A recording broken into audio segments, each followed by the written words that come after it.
तो डाएट आहे ना तो फॉलो करून मी एवढं 12-13 किलो वजन कमी केलेलं आहे. रामकृष्ण हरी मंडळी, मी विद्या देशपांडे तुमचं स्वागत करते माझ्या अजून एका नवीन ब्लॉगमध्ये. आत्ताच एक्सरसाइज झाली आणि मी रोज सकाळी 5:30 वाजता उठायचा प्रयत्न तरी करते. 5:30 वाजता जर दिवसभर दमले तर एवढं सकाळी उठणं होत नाही, पण 5:45-6 तर मी उठतेच. आता एक्सरसाइज वगैरे झालेली आहे पूर्ण. बघा, पावसाळ्याच्या दिवसात घाम येणं म्हणजे खूप मोठी गोष्ट आहे आणि वजन कमी केल्यापासून खूप छान वाटतंय. म्हणजे लवकर जाग येते. फक्त आता जो भाग पुण्याला गेल्यावर जो कंठाळा आलाय थोडासा अंगामध्ये, तो काढायला थोडासा मला जड जातोय. बाकी सगळं ऑल ओके आहे. आणि हा टी शर्ट शिवमचा आहे. मी अजून टी शर्ट मला स्वतःला आणलेलं नाही आहे, लवकरच आणणार आहे.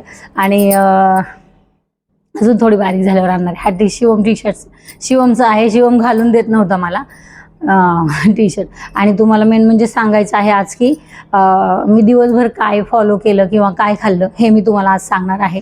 तर 75 म्हणजे 74.650 वरून वजन माझं डायरेक्ट आता 62 वर वजन आहे. 62-63 असं भरते. पुण्याला गेल्यामुळं थोडासा बदल झाला आहे, म्हणजे खाण्यात आलेल्या वस्तू त्यामुळं. आणि तर आज तुम्हाला मी सांगणार आहे की मी दिवसभर काय काय खाते आणि काय खाऊन मी वजन कमी केलं आहे. हा जो डाएट आहे तो मी 10 दिवस वगैरे फॉलो केला आणि त्यानंतर अजून दुसरा वेगळा डाएट केला. त्यामुळं म्हणजे हे एक 10-12 किलो वजन माझं कमी झालेलं आहे.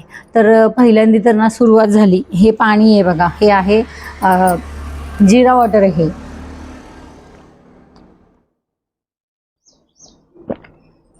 उभं राहून मी पित नाही, पण आता तो इथं माईक सगळं सेटअप लावला ना त्यामुळं. तर सकाळी उठल्यावर ना पहिलं तर मी जिरा वॉटर पिते, जे तुम्हाला इथं व्हिडिओमध्ये दिसेल. पहिलं सुरुवातीला उठल्या मी जिरा वॉटर पिते. त्यानंतर मी पूर्ण एक्सरसाइज माझी करून घेते. एक्सरसाइज झाल्याच्या नंतर एक मी 35-45 ह्या एवढ्या दरम्यान मी म्हणजे मिनटं एवढी मी एक्सरसाइज करते, 35 ते 45 मिनटं. त्यानंतर मी 45 मिनटाच्या नंतर एक्सरसाइज झाल्याच्या नंतर त्यामध्ये मी सगळं जिरा वॉटरचं पाणी पिऊन घेते. आणि त्यानंतर मी आवळा आणि लिंबूचा जो क्यूब्स बनवलेले आहेत, मी फ्रीजमध्ये बनवून ठेवले आहेत, ते पण तुम्हाला व्हिडिओ दिसेल. त्याचा क्यूबचा मी पाणी पिऊन घेते. गरम पाणी करते, कारण माझे केस खूप लॉस व्हायला लागलेत. म्हणजे बऱ्यापैकी माझे केस गळायला लागलेत. इथं पण दिसत आहेत बघा. मग ते केस गळतात, त्यासाठी मी आवळा तिकडून आणलेला आहे पुण्यावरून येताना. आणि आवळा आणि लिंबूचं ते पाणी मी गरम पाण्यात एक क्यूब टाकते आणि ते मी पिऊन घेते. त्यानंतर मी चहा अजिबात सोडला नाही. आणि मी असा चहा म्हणजे 250 ग्रॅम 300 ग्रॅम असा चहा पित नाही. एवढासा चहा. मला तशी चहाची सवय कधी नव्हतीच. माझ्या मिस्टरांनी मला चहाची सवय लावली, पण मी अगदी एवढासा चहा पिते सकाळची, थोडंसं बरं असावं म्हणून. जिरा वॉटर झाल्याच्या नंतर ते आवळ्याचं त्याचं पाणी पिते. त्यानंतर मात्र मी मस्त असा चहा बनवते. एवढीशी साखर घालते, त्याच्यामध्ये थोडीशी चहापत्ती घालते, चहाचा मसाला घालते, त्याच्यामध्ये मी लवंग घालते, इलायची घालते, त्यामध्ये तुळशीचं पाणी घालते आणि मस्त असा चहा करते अर्धा कप. आणि तो मी निवांत बसून पिते सकाळी. चहाची क्वांटिटी जर एवढीच असेल ना तर तेवढ्या चहाने तुम्हाला फरक पडत नाही, कारण दिवसभर आपल्याला भरपूर सारी कामं करायची असतात, भरपूर साऱ्या गोष्टी असतात. चला, त्यानंतर हा चहा जो आहे तो 9-9:30च्या दरम्यान मी पिऊन घेते. आणि त्यानंतर मात्र माझं मग घरातली कामं वगैरे असतात ते मी करून घेते. आणि त्यानंतर 10-10:30 वाजताना मी काय करते, बीट, काकडी, गाजर, त्यासोबत कढीपत्ता घालते, थोडीशी कोथिंबीर घालते. आता सध्याला अद्रक नाही आहे माझ्याकडं. आणि या सगळ्याचा मी ज्यूस बनवते. मिक्सरमध्ये फिरवून घेते, ज्युसरमध्ये छान असं चाळणीने चाळून घेते. पुरणाची चाळणी आहे माझ्याकडं, त्याने मी ते चाळून घेते. आणि चाळून घेतल्याच्या नंतर मस्त चाळून घेतल्याच्या नंतर त्याच्यामध्ये मी एक चमचाभर म्हणजे पोह्यांचा चमचाभर मी त्याच्यामध्ये चिया सीड्स टाकले. आता चिया सीड्स आणि सब्जा सीड्समध्ये फरक आहे, त्यामुळं चिया सीड चांगले असतात असं मी तरी म्हणेल. आता थोडंसं वातावरण थंडावा आहे त्यामुळं चिया सीड नाही घ्यायला पाहिजे, पण अजून मला गोलपर्यंत जायचं त्यामुळं अजून थोडा दिवस मी चिया सीड्स घेणार आहे. चिया सीड आणि सब्जा सीड दोन्हीमध्ये फरक आहे, ते घेते. त्यानंतर ते मी पहिलं ते चिया सीड फुगून देते आणि त्यानंतर 12च्या दरम्यान मी ते बॉटल भरून ठेवते त्याची पूर्ण 800 ml 1 लिटर जशी बॉटल असेल त्यात पाणी वगैरे ॲड करून मी ते ज्यूस मी 12 वाजता पिऊन घेते. 12 नंतर ते पिल्याच्या नंतर मी 1 तासाचा ब्रेक घेते. 1 तासात मी काही नाही खात किंवा मी काही पीत पण नाही. मग 1 वाजता मात्र मी जेवायला घेते. आता जेवणामध्ये आहे भाकरी. आता ती भाकरी 3 मिक्सर पिठांची मी भाकरी केलेली आहे. ती कशाची आहे ते मी तुम्हाला पुढच्या व्हिडिओमध्ये बनवून सांगते. आज आहे गवारीची भाजी, भाकरी आणि त्यासोबत आहे मी घरी बनवलेली खूप सारे इन्ग्रेडियंट्स घालून मी काय म्हणतात त्याला, कढीपत्त्याची चटणी बनवली आहे. त्यासोबतच थोडीशी छोलेची भाजी आहे, कांदा आहे. असं आहे. आज मला दही हवं होतं पण ते दही मी आज स्किप केलेलं आहे दही, कारण भरपूर पाऊस पडतो. पण तरी पण सांगते, दही जर खात नसाल तर डाळ घ्या, डाळ खात नसाल तर दही घ्या, नाही नसेल तर ताक घ्या. तर असं माझं दुपारचं जेवण. 1 भाकरी खात असाल तर तुम्हाला खूप वजन कमी करायचे ना, तर 3 चतकोर भाकरी घ्या, 1 सुक्की भाजी, 1 ओली भाजी म्हणजे पातळ भाजी, सॅलड घ्या आणि चटणी कुठलीही असू द्या. आता चटणी कुठली घ्या, तिळाची घ्या, शेंगदाण्याची घ्या. शेंगदाण्याची फक्त अवॉइड करा. तिळाची, जवसाची, कारळाची.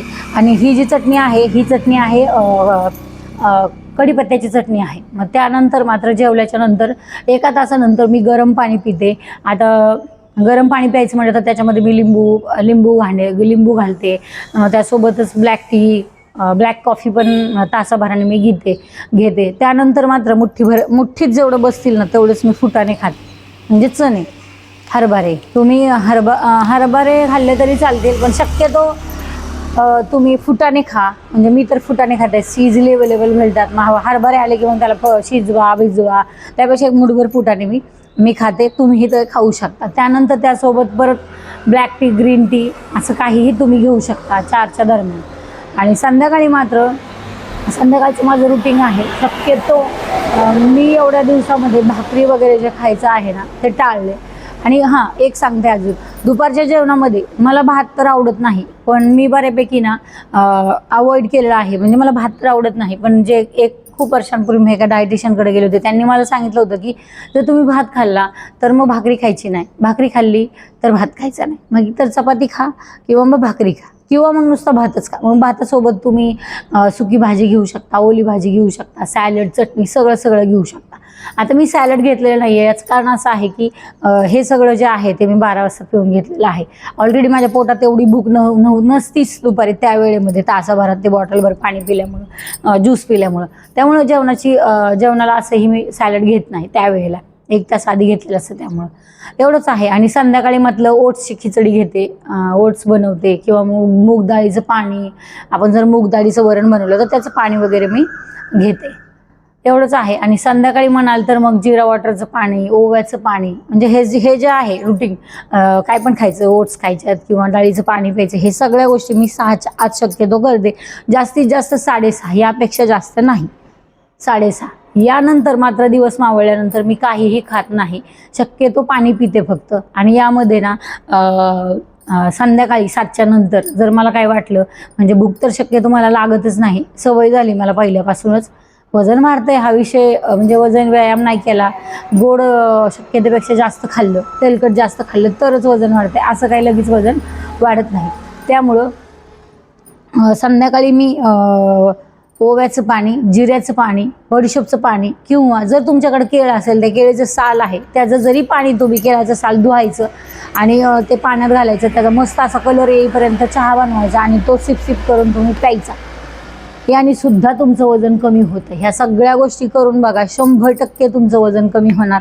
आणि माझं पण अजून राहिलेलं जे आहे ते होईल. तर हा डाएट प्लॅन मी दिवसभर फॉलो केला होता.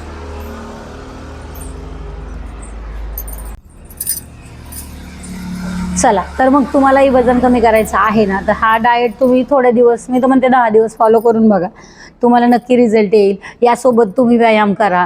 व्यायाम म्हणजे 45-35 मिनटं व्यायाम करा. त्यासोबत तुम्ही नाही जमलं तर स्टेप काउंटर म्हणून ॲप आहे प्ले स्टोअरला, तो तुम्ही डाउनलोड करा. 10,000 पावलं फक्त चाला सुरुवातीला. एक्सरसाइज हळूहळू करा सुरुवातीला. मग पाय वगैरे दुखतात आणि मग दुसऱ्या दिवशी उठावंसं वाटत नाही, बरोबर आहे की नाही.